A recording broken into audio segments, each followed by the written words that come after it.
3장 1절에서 4절까지의 말씀입니다. 요나 3장 1절에서 4절 말씀, 우리 한 목소리로 같이 읽었으면 합니다. 요나서 3장 1절에서 4절 같이 자신 줄 알고 같이 읽도록 하겠습니다. 시작. 여호와의 말씀이 두 번째로 요나에게 임하니라. 이르시되 일어나 저 큰 성읍 니느웨로 가서 내가 내게 명령한 바를 그들에게 선포하라 하신지라. 요나가 여호와의 말씀대로 일어나서 니느웨로 가니라. 니느웨는 사흘 동안 걸을 만큼 하나님 앞에 큰 성읍이더라. 요나가 그 성읍에 들어가서 하루 동안 다니며 외쳐 이르되 40일이 지나면 니느웨가 무너지리라 하였더니. 아멘. 요나의 말씀을 통해서 우리 삶 가운데 절망 속에 있던 나를 하나님이 다시 회복시켜 주시고, 그 회복해 주신 그 주님의 은혜를 따라 내가 하나님의 통로되는 삶, 내가 구렁텅이에 있던 삶에서 건진 바 되었듯이 하나님이 찾으시는 그 영혼이 구렁텅이 속에 있을 때 그들을 건져내시고자 하는 아버지 하나님의 갈망, 그 아버지 하나님의 긍휼을 전할 수 있는 통로가 저와 여러분이 되기를 축복합니다. 시작부터 이렇게 얘기합니다. 여호와의 말씀이 두 번째로 요나에게 임하니라. 첫 번째는 언제였죠? 1장에서 주님이 얘기하셨죠. 1장 말씀에 여호와의 말씀이 아미떼의 아들 요나에게 임하니라. 이르시되, 똑같아요. 너는 일어나 저 큰 성읍 니느웨로 가서 내가 내게 명령한 바를 그들에게 선포하라 얘기했어요. 주님 앞에서는 외치라 했고 뒤에서는 선포하라 말씀하십니다. 그 선포가 뭔가를 보면 40일이 지나면 니느웨가 무너지리라 얘기했어요. 40일 뒤에 니느웨가 무너질 거다, 이 고백. 너희들이 하나님 앞에 바로 서지 않으면 멸망받는다. 이런 하나님의 강한 메시지를 듣고 그는 가서 전하는 거예요. 그 전하는 과정 속에서 3절 말씀에 이 요나가 이렇게 얘기하죠. 요나가 여호와의 말씀대로 일어나서 니느웨로 가니라. 자, 여기까지 좋죠. 순종하면서 갑니다. 실제적으로 하나님의 말씀을 이제 듣고 순종하는 모습으로 가는 거예요. 그런데 그의 중심이 온전히 굴복되지 않았다는 모습이 드러나요. 왜 그럴까요? 니느웨는 큰 성읍이라. 정말로 큰 성읍이었어요. 걸어서 사흘 동안이나 걸을 만큼 큰 성읍인데, 그 큰 성읍에 얼마나 걸었을까요? 하루 걸었다니까 3분의 1 정도 3분의 1을 많이 쳐줘요. 3분의 1 정도 걸었다고 쳐줘. 그런데 가서 걸어요. 걸으면서 그들에게 얘기합니다. 40일 후에 이 니느웨 성이 무너지리라 얘기했어요. 놀라운 하나님 역사가 그때부터 일어납니다. 니느웨 사람들이 회개하기 시작해요. 니느웨 사람만 회개하는 게 아니라 이 니느웨 사람들이 들었던 이 얘기를 누구도 듣게 되죠? 왕도 듣게 돼요. 사실은 이 아수르란 나라, 이 니느웨 성에 속한 이곳은 너무나 악랄해요. 그런 지독해요. 사람들의 살가죽을 벗겨낼 정도로. 저도 말씀드렸지만 한 손에는 자기 가족의 머리를 들게 하고 한 손에는 자기 귀가 잘린 채 그러고 막 오는 거예요. 팔이 한쪽이 잘리고 그 나머지 한 팔에 그 자식의 가족들을 들게 하는 그런 끔찍한 장면들을 연출했던 게 아수르 사람들의 왕의 모습이었어요. 그런데 그렇게 악랄하다 얘기하던 그들이 회개해요.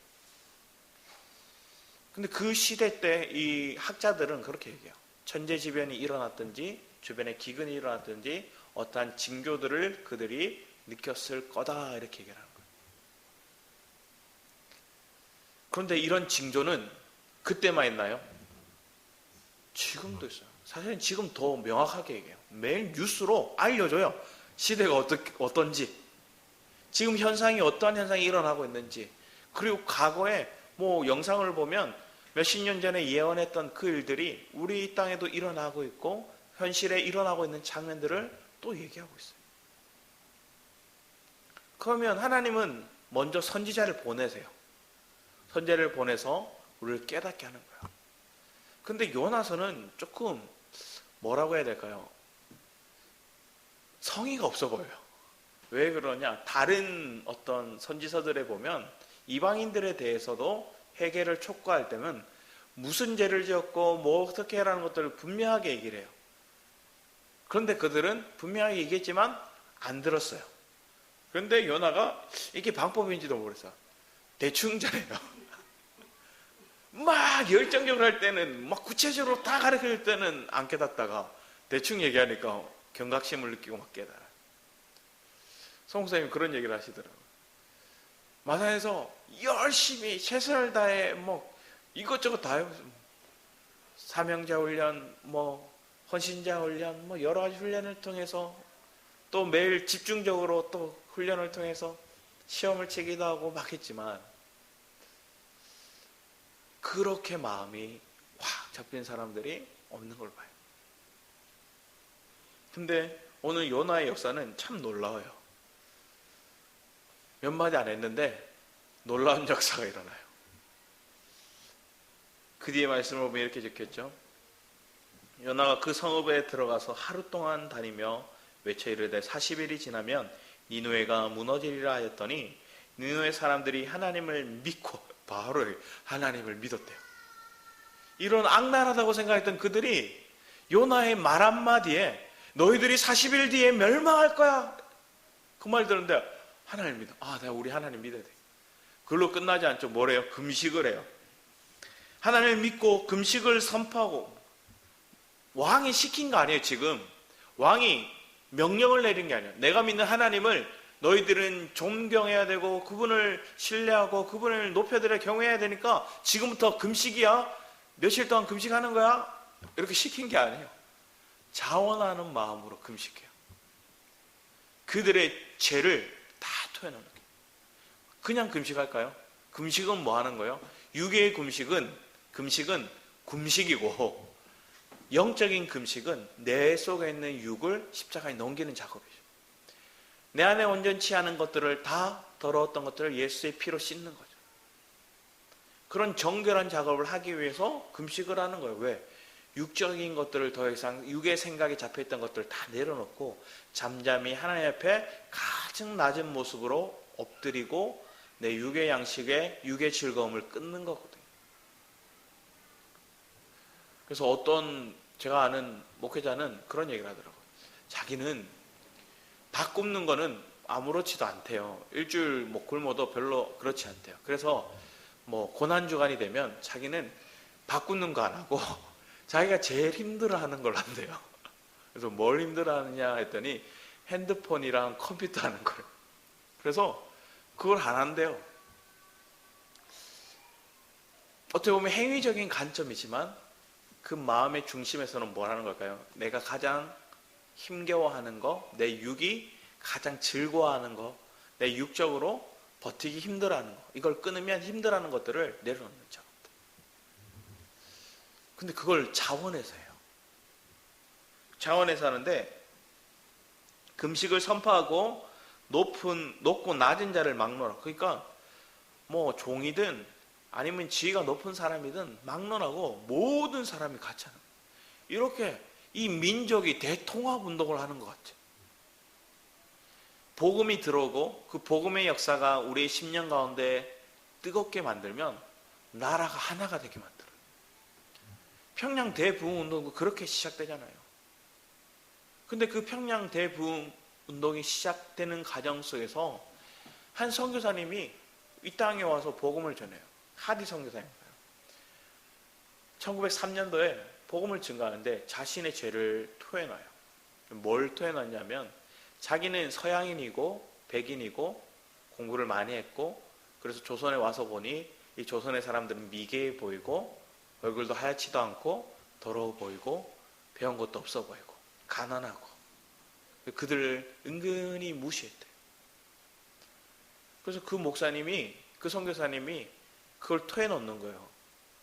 자기가 자기 속에 모르게 이 민족을 선교하러 왔지만 복음을 전하러 왔지만 이 민족에 대해서 존귀 여김이 없이 내가 깔보고 하대하고 그들에서 은근히 그들을 낮춰보는, 은근히 그들을 더럽다 여기고 그들이 무지하다 여겼던 그 지난날의 모습을 막 토해놓거든요. 그 부흥운동이, 그 회개운동이 결국은 평양 대부흥운동으로서 바뀌었어요. 분명히 이 시대에도 동일하게 일어나야 될 모습들이죠.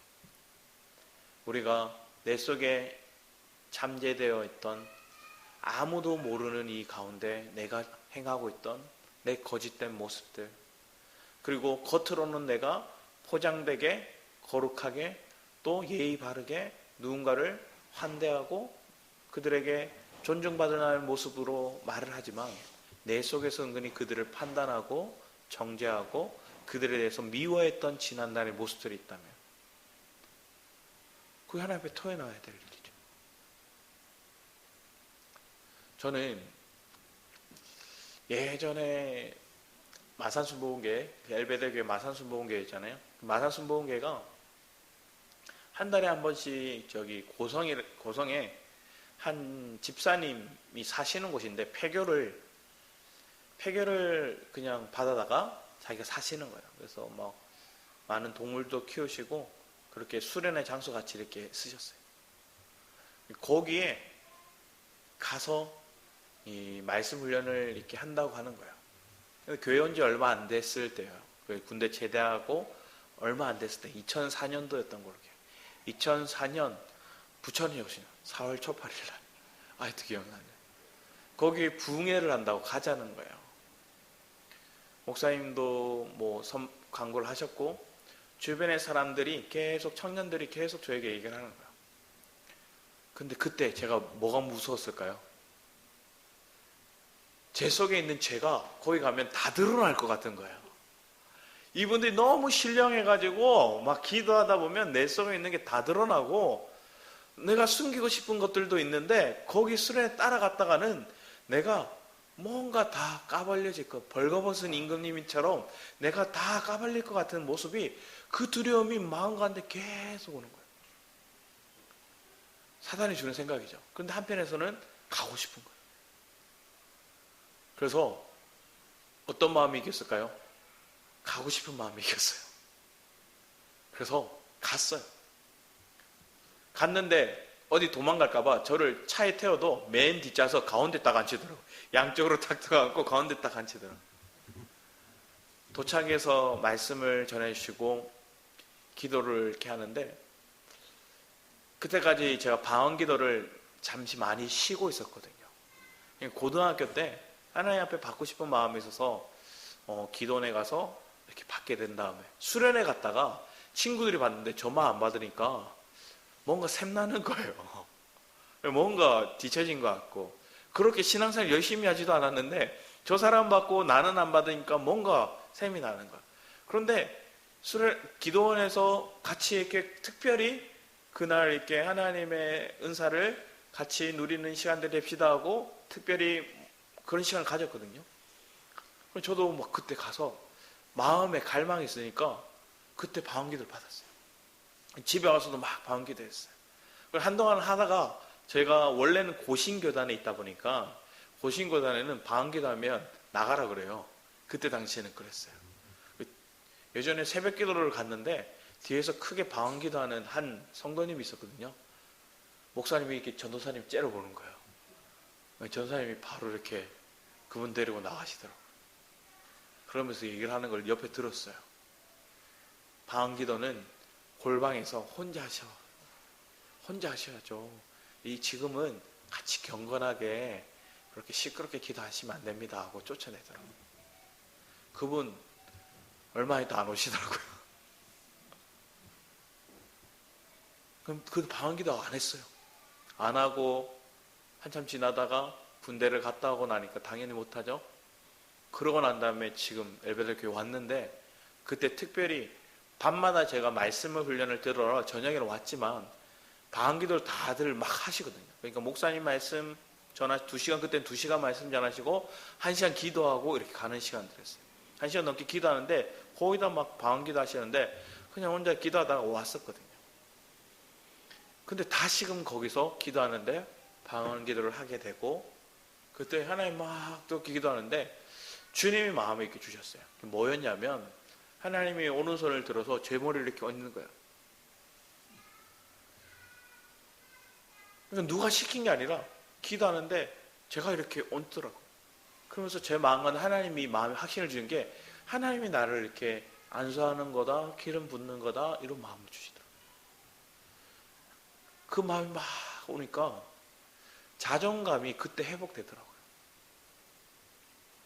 하나님의 사람이 내게 부어지고 또 하나님이 내게 기름 부으심이 이 말씀을 느낄 때 여러분의 자존감은 그때 회복돼요. 저는 그때 확 명확하게 느꼈거든요. 그러면서 느꼈어요. 저 사람들 열심히 기도하고 저보다 은사적으로 뛰어난 것도 많고 하지만 저 사람도 다 아는 게 아니구나. 내가 두렵게 여겼던 그 일들이 일어나지 않구나. 그러면서 하나님께 감사하고 그 시간이 왜 사단이 나를 못 가게 막으려고 내가 가장 두려워하던 그 일들을 내 속에서 끄집어냈던 거죠. 방해 요소로. 그런데 하나님의 임재가 강하게 역사하니까 지금 니느웨 성에 회개의 역사가 강하게 일어나기 시작했어요. 큰 자나 작은 자나 지위가 높은 자나 다 회개하기 시작해요. 그러면서 그 뒤에 말씀에 이렇게 합니다. 금식을 선포하고 높고 낮은 자를 막론하고 굵은 베옷을, 이거 누가 해요? 이스라엘 백성들이 하는 거잖아요. 그러면서 베옷을 입고 그 일이 니느웨 왕의 폐에 들리며, 왕이 이제 들어요. 백성들이 이렇게 행하고 있다는 거. 왕이 듣고 왕이 보좌에서 일어나 왕이 왕복을 벗고 굵은 베옷을 입고 제 위에 앉아요. 이게 말이 돼요? 백성들이 한다고 왕이 따라요? 그럴 일은 왕권 시대에는 잘 일어날 수 있는 일이 아니에요. 백성들이 자기가 섬기는 신을 섬기지 않고 다른, 그들 입장에서는 다른 유대인의 신을 섬기는 그 모습이 범죄죠. 늘 왕권이 강화되기 위해서는 뭘 이용했어요? 그들의 신을 이용했어요. 여전히 왕이 있는 나라 중에서 불교 국가 중에 태국은 불교 승려들을 엄청 존중하고 그들을 높여요. 왜 그럴까요? 너희들이 믿는 신, 너희들이 섬기는 그 신이 세운 왕이 나야예요. 그러니까 신권을 강화하는 것들이 이유는 뭘까요? 왕권을 강화하기 위해서. 또 심지어 거기서 더 나아가 뭐예요? 그 섬기는 너희들이 섬기는 신이 나야까지 가죠. 바벨론 왕이 그렇게 했잖아요. 그 섬기는 신이 나라고까지 바뀌는 게 왕들의 모습이었어요. 근데 이 왕이 백성들이 회개하고 백성들이 하나님 앞에서 그 하나님의 믿음을 통해서 그들이 통해 자복하고 굵은 베옷을 입고 금식하는 모습을 보고 그도 자신도 옷을 벗고 베옷을 입고 제를 깔고 앉아있는 모습들. 말도 안 되는 상황이에요. 있을 수 없는 일들이 일어났어요. 그 뒤에 말씀을 더 보면 이렇게 해요. 그런데 왕과 그의 대신들이 조서를 내려. 이제는 직접적으로 조서를 쓰는 거예요. 온 백성들에게, 온 성읍의 사람들에게 얘기하는 거예요. 니느웨의 선파에 이르되 사람이나 짐승이나 소떼나 양떼나 아무것도 입에 대지 말지니 곧 먹지도 말 것이요 물도 마시지 말 것입니다. 금식만 하는 게 아니라 물도 안 마셔요. 물까지 안 마시면 정말로 하루를 버티기 힘들 거예요. 그런데 이 일을 누구도 하는 거예요? 온 백성과 그들이 키우는 가축까지, 짐승까지. 백성에게 그 일을 시켰다는 건 백성들이 이미 마음에 왔기 때문에 자원해서 할 수 있어요. 그런데 짐승들은 어떨까요? 굶기면 어떨 것 같아요? 그 니느웨 성읍이 시끄러웠을 것 같아요. 잠도 못 잤을 것 같아요. 왜? 배고프다고 얼마나 소리 지르겠어요, 짐승들은. 엄청난 소리, 소음과 고통과 부르짖음이 그 니느웨 성읍에 막 울려 퍼졌을 거예요. 그 성읍에 울려 퍼지는 소리는 말로 할 수 없는, 어떻게 보면 끔찍할 수도 있고, 그런데 주님 앞에서 보면 그들의 간절함이 고백되어지는 장면들이죠. 그런데 하나님 그것을 보시고 어떻게 여기세요? 긍휼히 여기세요. 사람이든지 짐승이든지 다 굵은 베옷을 입을 것이요 힘써 하나님께 부르짖을 것이며 각기 악한 길과 손으로 행한 강포에서 떠날 것이라. 짐승들은 안 시켜도 할 거예요. 부르짖죠. 와 이렇게 배고프다고. 근데 그 땅에 살고 있는 거민들도 니느웨 사람들도 부르짖는 거예요. 하나님 앞에. 이번 주 말씀이 너는 내게 부르짖으라는 거예요.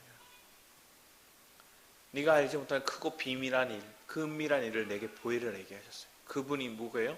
그리스도를 아는 거예요. 의로운 한 가지, 다윗의 가지, 그 그리스도를 우리가 만나고 아는 거예요. 그분을 만나고 그분을 아는 것들이 저와 여러분 삶 가운데 놀라운 그 축복의 역사로, 구원의 역사로 변화되었다는 우리는 믿습니다. 그런데 오늘 요나서에 나오는 니느웨의 회개, 요나의 회개와 좀 차이가 나죠. 니느웨 이 이방인들은 간절히 주님 앞에 회개하고 부르짖고 돌이켰어요. 그런데 요나는 돌이킨 것 같지만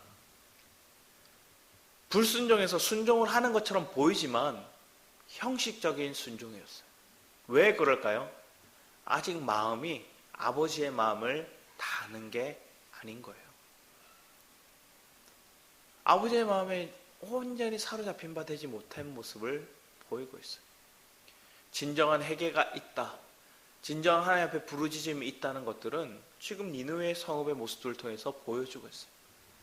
오히려 이방인들, 그 이방인들의 회개가 더 간절하고 진실된 모습을 보게 되는 거예요. 그러면 뒤에 얘기를 합니다. 하나님이 뜻이 돌이키시고 그 진노를 그치사 우리가 멸망하지 않게 하시리라. 그렇지 않을 줄을 누가 알겠느냐 한지라. 하나님이 그들이 행한 것 곧 그 악한 길에서 돌이켜 떠난 것을 보시고, 자, 회개를 했다는 것, 그리고 그들이 액션을 취했다는 거예요. 그런데 앞에서 요나도 똑같이 그가 하나님의 그 은혜를 따라서 절망소에서 건진바되어서 그리고 다시금 하나님이 말씀하신 말 따라서 순종을 하지만 사흘 길을 가야 될 거 하루길 가고 더 간절히 구체적으로 말해야 될 것들을 단순하게 얘기를 해요. 그런데 놀라운 변화가 니느웨 성에 있어요. 그리고 니느웨 성에 있던 그들이 정말로 철저히 회개했다고 얘기하는 것들이 10절에 나오는 거예요. 그 악한 길에서 돌이켜 떠난 것을 버리고. 회개는 우리의 행동이 따라가는 거죠. 그가 악한 길에서 돌이켰대요. 돌아섰대요. 요나는 악한 길에서 돌아선 것 같지만 여전히 마음은 여전히 온전히 해결되지 않아요. 그게 4장에서 이제 나오죠. 해결되지 않은 내 안에 있는 미움과 내 속에 있는 그들을 향한 분노의 마음들이죠. 여러분 삶에도 동일해요. 하나님이 말씀하셨어요. 용서하라. 왜 용서하라 얘기하셨을까요? 용서하지 않으면 내가 시험에 든대요.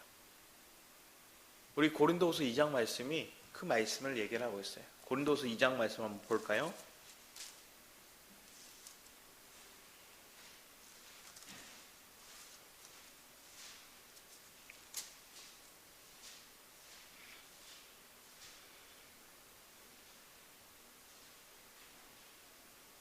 칠 절 말씀에 우리 같이 한번 읽어봤으면 좋겠습니다. 7절 8절입니다. 시작. 그런즉 너희는 차라리 그를 용서하고 위로할 것이니 그가 너무 많은 근심에 잠길까 두려워하노라.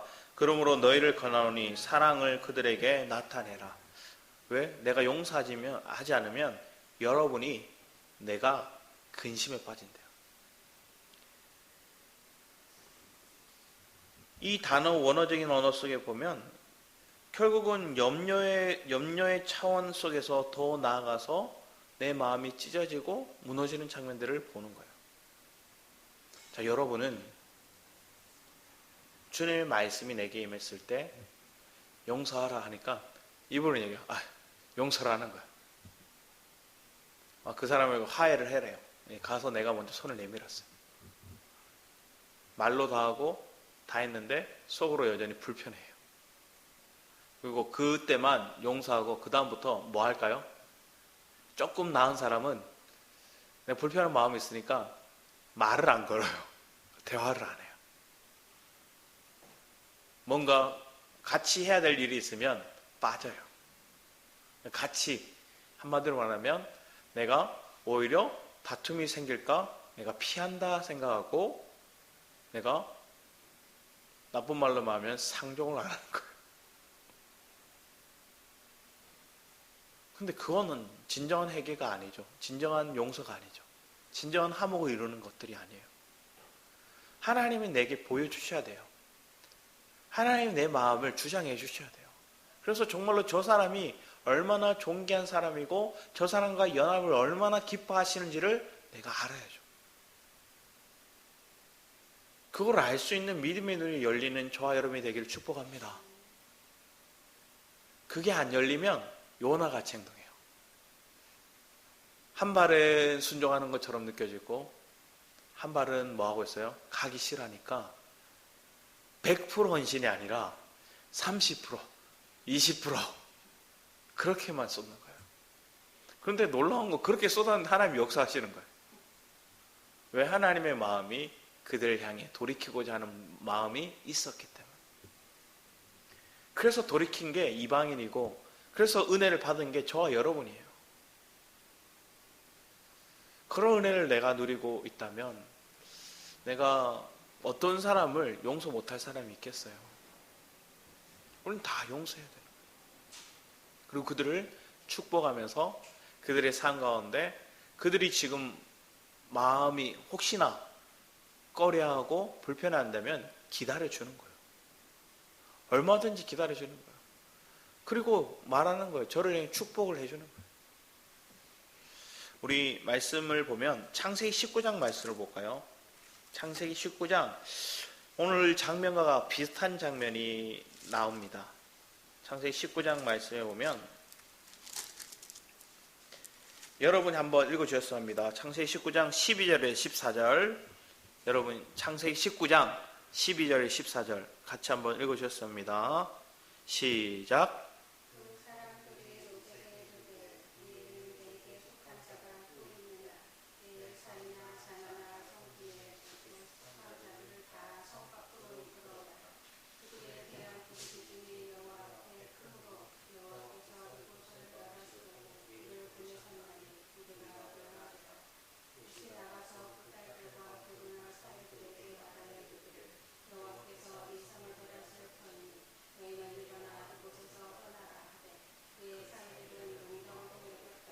놀라운 일이 일어납니다. 똑같이 롯이 이 땅 가운데 하나님의 진노가 심판이 있을 거라는 메시지를 들어요. 소돔과 고모라가 멸망할 거다.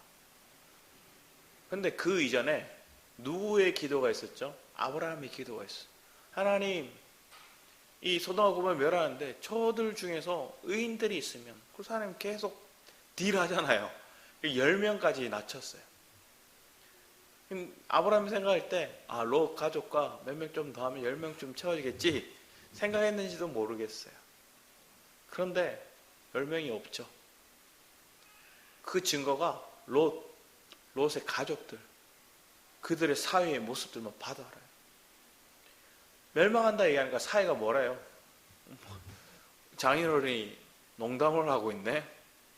이렇게 얘기해요. 그러는데 결국은 그들에게 심판이 임해요. 창세기 19장 22절에서 33절의 내용들이 그 심판의 장면들이 나오는 거예요. 하나님이 강하게 메시지를 전해서 그들 가운데 심판이 있을 거라는 메시지를 던졌을 때 소돔과 고모라 그리고 롯의 가족들의 그리고 그들의 사위 그의 사위의 모습들을 통해서 비교가 되는 거예요. 여러분 삶 가운데 내게 주시는 감동을 따라 내가 순종할 때 간절한 마음으로 그들을 회복시키고자 하는 마음이 아버지 하나님의 뜻이 있다면 우린 그 길에 서야 되잖아요. 이사야 선지자를 통해서 얘기하는 것들을 보면 하나님이 이사야 선지자를 통해서 메시지를 던져요. 우리 6장 말씀을 볼까요? 이사야 6장 말씀을 보면 우시야 왕, 그 우시야 왕이 죽던 해에 하나님께서 이사야를 선지자로 부르십니다. 6장, 이사야 6장 1절에서 5절까지 조금 길지만 같이 한번 읽어보도록 하겠습니다. 이사야 6장 1절에서 5절입니다. 시작. 우시야 왕이 죽던 해에 내가 본즉 주께서 높이 들린 보좌에 앉으셨는데 그의 옷자락은 성전에 가득하였고 스랍들이 모시고 섰는데 각기 6날개가 있어 그 둘로는 자기의 얼굴을 가리었고 그 둘로는 자기의 발을 가리었고 그 둘로는 날며 서로 불러 이르되 거룩하다 거룩하다 거룩하다 만군의 여호와여 그의 영광이 온 땅에 충만하도다 하더라. 이같이 화답하는 자의 소리로 말미암아 문지방의 터가 요동하며 성전의 연기가 충만한지라. 그때 내가 말하되 화로다 나여 망하게 되었도다. 나는 입술이 부정한 사람이요 나는 입술이 부정한 백성 중에 거주하면서 만군의 여호와이신 왕을 배웠나이다 하였더라. 지금 장면이 뭐예요? 이사야가 하나님의 어떤 계시를 받는 장면이다. 근데 그 장면을 통해서 임재가 있고 하나님의 계시를 받으니까 하나님의 영광의 모습을 딱 보는 순간 뭐예요? 자기의 부정한 것들이 얘기하잖아. 내 입술이 부정하도다. 내 사람들의 부정한 백성 가운데 거주하고 있도다. 자기를 회개해요. 자, 하나님이 여러분을 사용하시기 위해서 여러분을 통해서 하나님 통로 삼기 위해서 먼저 뭘 하실까요? 하나님의 말씀이 여러분에 임했다면 여러분 하나님의 임재와 계시가 여러분의 삶 가운데 그 기름 부음이 임했다면 하나님이 여러분 속에 있는 죄를 보게 하실 거예요. 그랬더니 뭐라 얘기해요? 그때 그 스랍 중에 하나가 부젓가락으로 제단에서 집은 바 핀 숯을 손에 가지고 내게로 날아와서 그것을 내 입술에 대며 이르되 보라 이것이 내 입에 닿았으니 내 악이 제하여졌고 내 죄가 사하여졌느니라. 제단 숯불로 나의 입을 찢어요. 그리고 내 죄가 사하여졌다 얘기해요. 내가 또 주의 목소리를 들으니 주께서 이르시되 내가 누구를 보내며 누구와 우리를 위하여 갈고 하시니 내 죄가 이제 사라지고 내가 하나님 앞에 정결해지니까 아버지의 마음이 느껴져요. 아버지 하나님이 저들을 위해서 저 영혼들을 깨우기 위해서 보낼 자를 찾으신다는 마음을 깨닫게 돼요. 그 마음이 있으니까 내가 여기 있나이다. 나를 보내소서 하였더니 지난번에도 말씀드렸듯이 한나가 정말로 애달픈 마음으로 자식이 없음에 아파하는 마음으로 하나님 앞에 기도하다가 뭘 느꼈어요? 아버지 하나님의 마음을 전해줄 수 있는 통로가 없어요. 엘리 가문은 심판받을 가문, 그들이 거짓되고 온전치 않은 가문. 그래서 하나님의 말씀을 이 백성에게 전해줄 통로될 사람이 없음에 대한 아버지 하나님의 아파하심을 느낀 거죠. 그래서 자기가 아들을 낳으면 그 아들을 하나님께 드린다고 바로 얘기해요.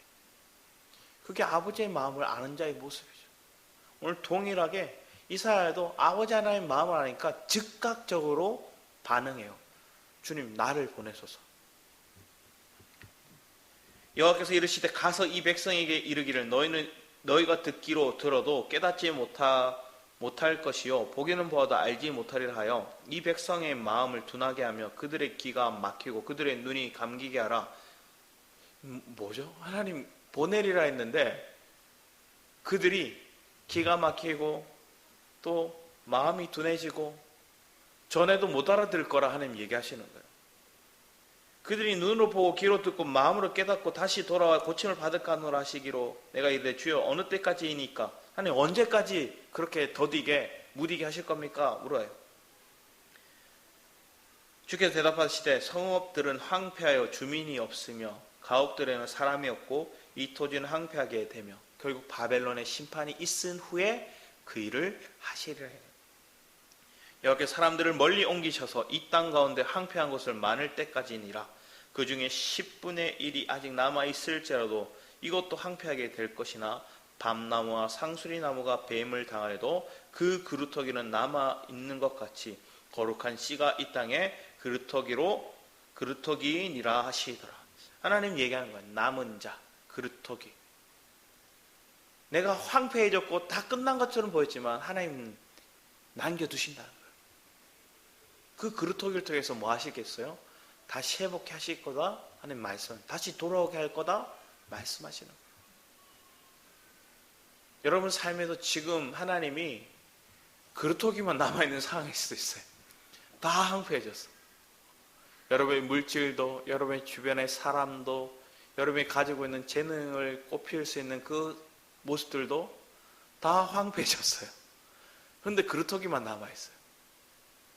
근데 그 그루터기를 통해서 하나님 다시금 깨닫게 하고 회복해 하고 돌아오게 하실 때 놀라운 하나님의 역사가 여러분 삶 가운데 있을 줄 믿습니다. 그래서 여러분들은 그걸 증거하는 거예요. 여러분 아버지의 마음을 알고 돌아와서 전하는 거예요. 모르고 전하는 거라. 그 주님의 마음과 연합되지 않은 채 내 열심으로 행하던 지난날의 전도와 교회 헌신은 사실은 내 육을 위해서, 나를 위해서 한 거예요. 오늘날 많은 성도들이 교회에서 헌신하고 헌금을 내고 봉사를 하지만 그 중심에는 결국은 뭐가 있어요? 세상에서 인정받듯이, 세상에서 존귀한 대상이 되듯이 교회 안에서 그걸 당하고 싶은 거예요. 교회 안에서 자기가 높아지고 싶은 거예요. 교회 안에서 자기가 인정받고 싶은 거예요. 그럼 그 사람이 인정받아요. 그럼 그걸로 끝이에요. 근데 그게 전부가 아니잖아요. 영원한 상급을 위해서 달려나가는 저와 여러분의 삶 가운데 하나님이 깨닫게 하실 것들을 분명히 아는 자들이 되기를 축복합니다. 그걸 알면 여러분들은 이제 삶 가운데 철저히 주님께 물어요. 주님의 마음이 무엇인지, 아버지의 마음에 어떠한 마음으로 그들에게 전하기 원하는지. 사실 요나는 그렇게까지 알고 전한 건 아니었던 거예요.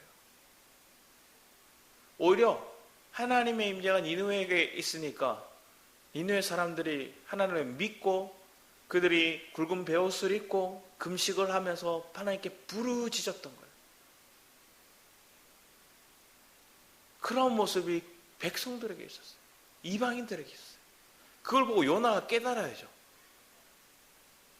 오늘날 이 시대에도 동일해요. 요나같이 사역하는 자들이 되게 많아요. 다른 사람이 떠나서 저부터 그런 것 같아요. 적당히 하는 것. 그게 마음의 찔림이었어요. 여러분 삶에는 어때요? 내가 신앙생활을 하는데 적당히 하는 거예요. 하나님 분명히 나를 고통 가운데 황폐한 가운데 두셨다가 나를 건졌어요. 그나마 주님에게 위로를 받고 주님의 은혜를 누렸어요. 고린도후서 1장 말씀의 시작이 주님께 위로를 받아라고 얘기하거든요. 위로를 받았어요. 그 은혜를 누렸어요. 그랬더니 바울이 뭐라고 해요? 주님 앞에 나는 예밖에 없다 얘기를 해요. 그리고 이 장에 넘어와서 저들 용서하라는 거예요. 너희들을 비방하고 저들이 더 잘되고자 짓누르고 할 때 그들을 미워하지 말고 그들을 용서하라. 왜?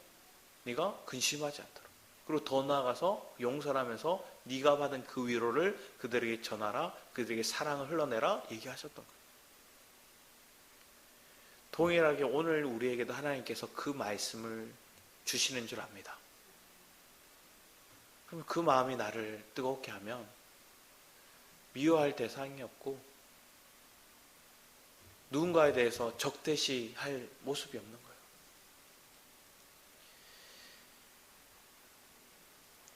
요엘서 말씀에 보면 요엘서 2장 말씀을 볼까요? 요엘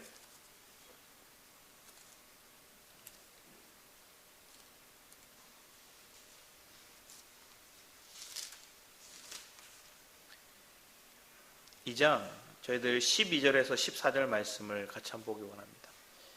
2장 12절에 14절 말씀 같이 한번 읽겠습니다.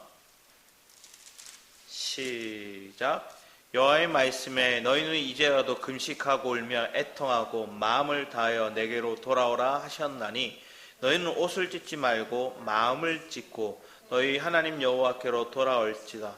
그는 은혜로우시며 자비로우시며 노하기를 더디하시며 인애가 크시사 뜻을 돌이켜 재앙을 내리지 아니하시나니 주께서 혹시 마음과 뜻을 돌이키시고 그 뒤에 복을 내리사 너희 하나님 여호와께 소재와 전제를 드리게 하지 아니하실는지 누가 알겠느냐.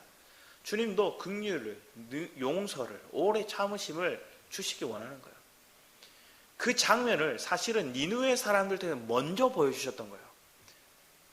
니느웨가 이렇게 하나님 앞에 부르짖어 회개하였더니 그들을 심판을 유보하셨던 것처럼 이 장면이 있은 뒤에 나중에 바벨론에 의해서 이스라엘 백성들이 그렇게 고통당하는 거예요. 봤잖아요. 아수르를 통해서 하나님 어떻게 역사하셨는지.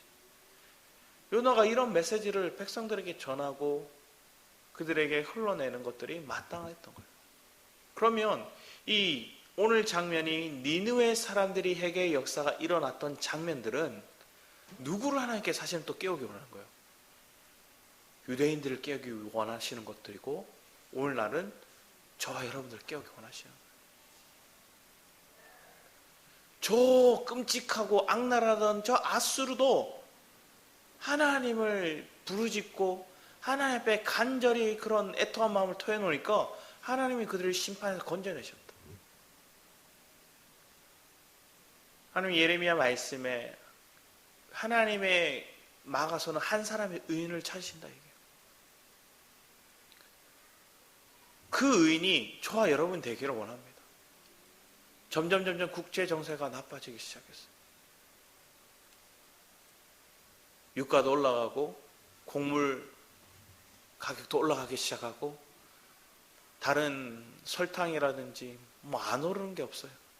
다 먹고 우리가 누리고 이런 것들이 다 오르기 시작했어요. 그러면 어느 한 곳은 그걸 버티고 이기겠지만 못 사는 나라들 점점 힘들어지기 시작할 거예요.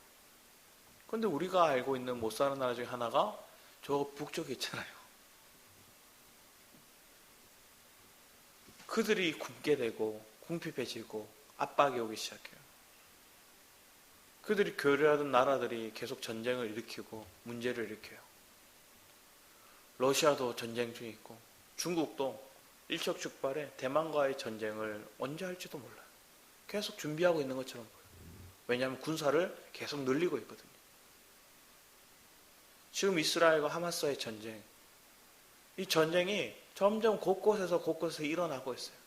그래서 전쟁이 일어나도 옛날에는 어떻게 보면 2차 대전 이후로 전쟁이 일으키는 나라들, 전범국가는 엄청나게 힘들었잖아요. 그러니까 전쟁을 잘 안 일으키려고 했어요. 왜? 고립되니까 국제적으로. 그래서 지금 곳곳에 전쟁을 일으켜요. 그리고 그것을 타당하게 막 주장하면서 전쟁을 더 강하게 해요. 그러면서 그 전쟁이 점점 커져가면서 국토 문제, 물자 문제, 땅 따먹기 싸움을 계속하고 있는 거예요.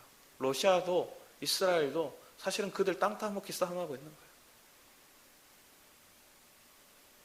근데 그 일들이 제일 크게 우리 일어날 수 있는 나라가 사실은 한국이에요.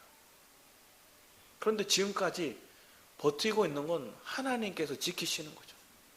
이걸 모르고 무지한 채 그냥 세상의 즐거움에 타락되어서 살아가는 그런 사람들이 오늘날의 사람들이 되었죠. 현 시대에 예수를 믿는다 했지만 경각심이 없어요. 하나님이 지키지 않으면 우리를 보호받지 못한다 생각하는 자들이 점점 사라져요. 우리 군사력 강하잖아. 우리 경제력 강하잖아. 무슨 전쟁이 일어나.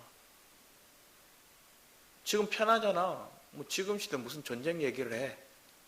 경각심이 없어요. 젊은 시대에 물어보면 더 그렇죠. 사실은 그들은 생활 속에서 전쟁을 하고 있어요. 먹고 사는 문제로. 대학을 가는 문제로 치열하게 싸우고 있어요. 그러면 자기 개인의 성공을 위한, 자기 개인의 영화를 위한 그런 싸움에 매진하도록 만든 시대가 지금이에요.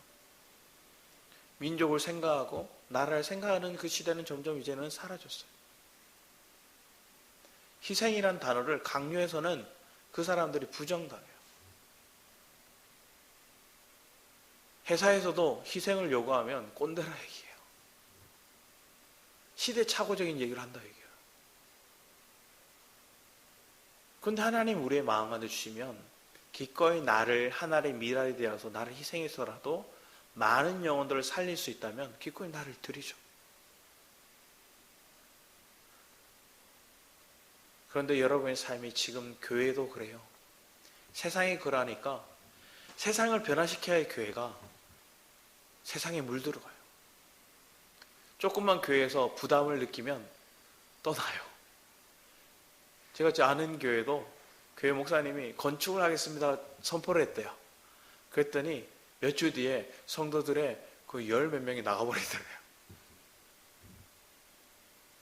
왜 그럴까요? 부담스러운 거예요. 개척교회 오고 싶어도 재정적인 것들이 어려워서 부담이 돼서 내가 많이 드려야 될 것 같으니까 다 구축되어 있는 교회로 가려고 하는 거예요. 교회도 다 번듯하게 지어졌고 자립되어 있고 뭐 선교센터나 아니면 기본적으로 교회 안에 카페나 그런 생활 문화권이 잘 유지되고 있는 교회, 그런 교회로 가려고 해요. 그런데 하나님은 우리에게 말씀하신 것들은 정말로 네 안에 생명이 흐르고 네 안에 아버지 하나님의 마음을 느끼게 하는 그런 은혜가 있는 곳을 찾고 있는 것. 요나서의 말씀을 보면서 우리는 경각심을 느껴야 될 게 여기에 있는 거예요. 내가 이만큼 했으면 됐지 하면서 신앙생활하면 큰 교회로 가는 사람들이 많아요. 작은 교회에 있다는 거, 여러분 그거 하나만으로도 사실은 큰 은혜가 있는 거예요. 그러면서 하나님이 더 나아가서 이 자리에 멈춰 있는 게, 또 하나님은 내가 이만큼 했지, 이만큼 교회에 헌금을 드렸지, 이만큼 내가 교회에서 예배 참석했지, 이걸로 멈춰버리면 안 돼요. 저도 그랬거든요. 주님, 저 예배 빠진 적 없잖아요. 지금 토요일 저 제 시간 가진 적 있나요? 차인팀에 청년부 모임에 늘 헌신했잖아요. 주님, 주일 아침부터 새벽부터 시작해서 일어나서 저녁까지, 예전에는 주일 오전 예배 드리고 오후 예배 찬양 예배 드리고 그 끝나고 나면 또 병원에 가서 찬양 인도하고 복음을 전하는 그런 사역들을 했었거든요. 그 끝나고 나면 진이 빠져요, 정말. 근데 그렇게 하고 나면 은근히 내 마음 안에 뭐가 있을까요? 하나님, 저 열심히 했어요. 그런데 하나님께서는 우리의 마음을 드리기 원합니다. 내가 인정받기 원하는 그 마음을 원하시는 게 아니라 전적으로 아버지 하나님의 마음을 내가 동일하게 받아들여서 아멘으로 그것을 받아들일 수 있는 은혜. 주님의 용서하심이 우리 안에 있고 그 용서하심을 정말 하나님 많은 영혼들에게 전하기 원하세요. 그 주님의 긍휼을, 그래서 주님이 돌이키게 하시기를 원하시는 거예요. 그 돌이킴에는 누가 먼저 돌이켜야 될까요? 오늘 저와 여러분들이 돌이키기 원합니다. 저와 여러분들이 지난날에 어떻게 했던 거예요? 그냥 에스겔서 37장의 말씀처럼 마른 뼈 같은 거예요. 언제 말랐는지 언제 죽었는지도 모른 채 말라서 아무런 능력도 힘도 없이 그러고 있는 거예요. 그런데 주님의 생기가 들어와 그 마른 뼈들이 마디가 붙고 그들의 살과 근육이 붙고 그들이 이제는 군대가 되어서 놀라운 하나님의 능력을 드러낼 수 있는 데까지 변화되는 역사, 그게 하나님의 말씀에 그 하나님의 생기가 우리 안에 부어질 때, 생명의 말씀이 왜 존귀케 할까요? 우리를, 그 말씀이 여러분들을 가라앉아 있고 주저앉아 있고 그냥 철퍼덕 쓰러져 있는 나를 다시 일으켜 세워주거든요. 내 의식이 이만큼 했으면 됐지, 그냥 적당히 하는 생각들을, 그게 죄라는 거, 그게 하나님 앞에 요나와 같은 모습이었다는 거 보게 하시거든요. 그래서 돌이키게 하시는 거예요. 돌이킬 때 여러분 부르짖는 거예요. 그런 여러분의 삶 가운데 놀라운 회개의 역사가 있고 하나님을 통해서 그 온유한 마음이 여러분을 통해 증거되어지기를 축복합니다. 이사야서 55장 1절에 7절 말씀도 그 주님이 용서하신다는 내용들이 쫙 적혀있었어요. 나를 통해서 하나님 내 죄가 드러나서 하나님 내 입술에 거짓됨을 고백하였을 때 주님이 천사를 통해 제단 숯불로 내 입술을 지지고 나를 거룩하게 정결하게 하셨고, 그리고 아버지 하나님의 갈망이 오는 거예요. 누구를 보냈고? 주님 나를 보내소서. 근데 주님 나를 보내서 제가 가겠습니다 했더니 주님 하시는 말씀은 네가 가도 못 깨달아. 네가 가도 저들은 벙어리고 기머거리야, 소경이야. 그렇지만 그들에게 남겨준 자가 있다. 그루터기가 있다. 황폐해지더라도 망한 게 아니다. 다시 회복해 할 거다. 그 부활의 말씀을 내가 붙잡고 나가면 주님 언제까지 황폐해요? 이 얘기를 하지 않겠죠. 주님 언제까지입니까? 버티기 힘들어요. 그렇게 말하지 않고 하나님이 주시는 갈망을 따라 하나님 갈망을 주시니 내가 떠나지 않겠습니다. 하나님 은혜를 주시니 내가 이 자리를 지키겠습니다. 하나님 주시는 말씀이 있으니 저들이 소경이고 기머거리라서 오히려 전하면 때리고 전하면 욕하고 내가 그들에게 생명을 전하면 그들이 오히려 더 붕괴하여서 나를 죽이려 들지라도 깨닫지 못할지라도 기꺼이 하나님 나는 내가 받은 이 은혜를, 이 생명을, 이 아버지 하나님의 마음을 그들에게 흘러내기를 갈망합니다. 그게 누가복음 1장 17절 말씀처럼 아버지의 마음을 자식에게 전할 수 있는, 다시 그들에게 생명의 말씀을 흘러낼 수 있는 그런 복된 은혜가 우리 안에 있기를 축복합니다. 그러면 여러분의 삶에 더 놀라운 거룩함이 증거되고 나타날 줄 믿습니다. 기도하도록 하겠습니다. 사랑해 주님 감사드립니다. 내 죄를 먼저 보고 아버지 하나님의 긍휼하심을 느낍니다. 하나님이 나를 향한 오래 참으심을 보게 됩니다. 나의 온전치 않음을, 내가 겉으로는 잘하고 순종적이라 얘기했지만 100%를 하나님께 드리지 못했던 지난날의 모습을 봅니다. 요나처럼 30%, 40% 그거 드리고 하나님이 어떻게 하시는가 볼 때 우리 사실은 무시함을, 우리의 온전치 않음을 우리는 먼저 볼 수 있는 눈이 열리기 원합니다. 이사야에게 제단 숯불을 통해 그들의 입을 지셨던 것처럼 하나님 나를 먼저 정결케 하고 난 다음에 아버지 하나님의 마음을 따라 아버지 하나님이 주시고자 하는 그 메시지를 전할 수 있는 축복의 통로가 우리가 되기를 위해 기도합니다.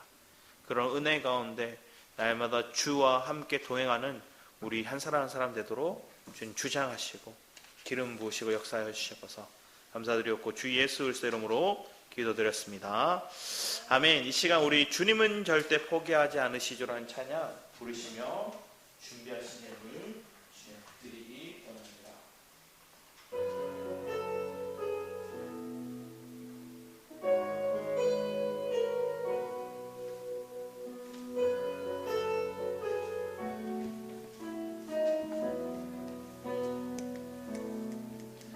내 모든 소망이 끊어졌다 해도 내 모든 기회가 없어졌다 해도 나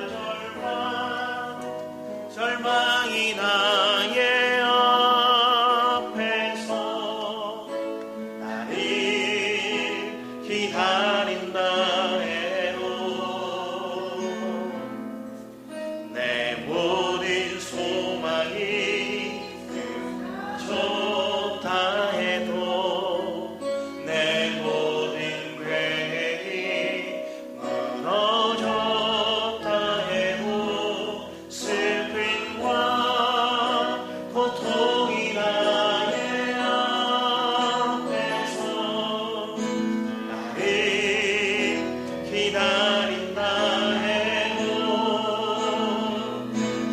주님은 절대 포기하지 않으시죠. 내가 모든 걸 포기할 때 나를 일으키죠. 주님은 나를 너무도 나를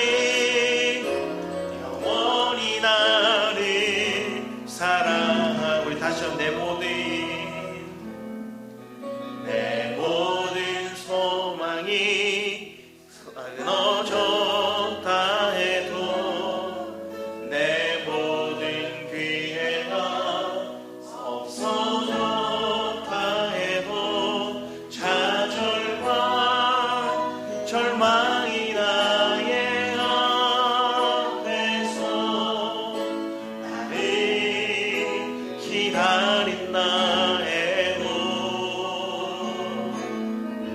내 모든 희망이 사라졌다 해도 내 모든 계획이 무너졌다 해도 슬픔과 고통이 나의 앞에서 나를 기다린다 해도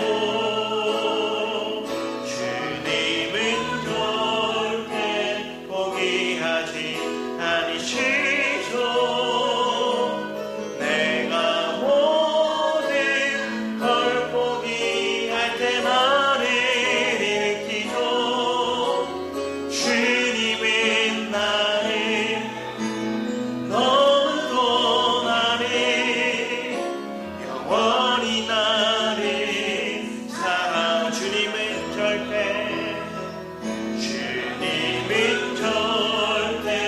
포기하지 않으시죠.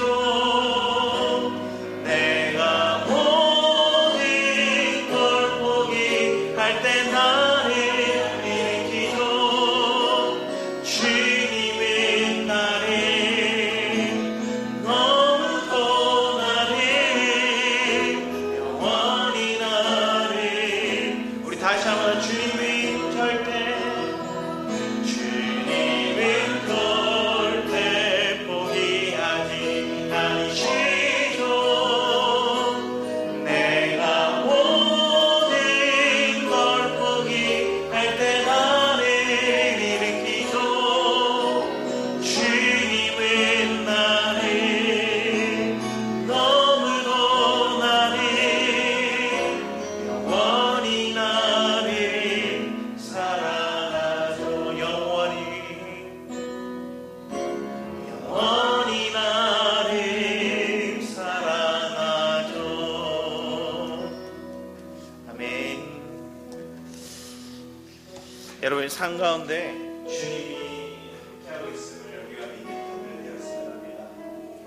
그리고 주님이 절대 여러분들을 포기하지 않으심을 우리가 믿기 원합니다. 야고보 13장 1절 말씀처럼 하나님이 여러분들을 끝까지 사랑하심을 우리가 고백하고 믿고 기도하기 원합니다.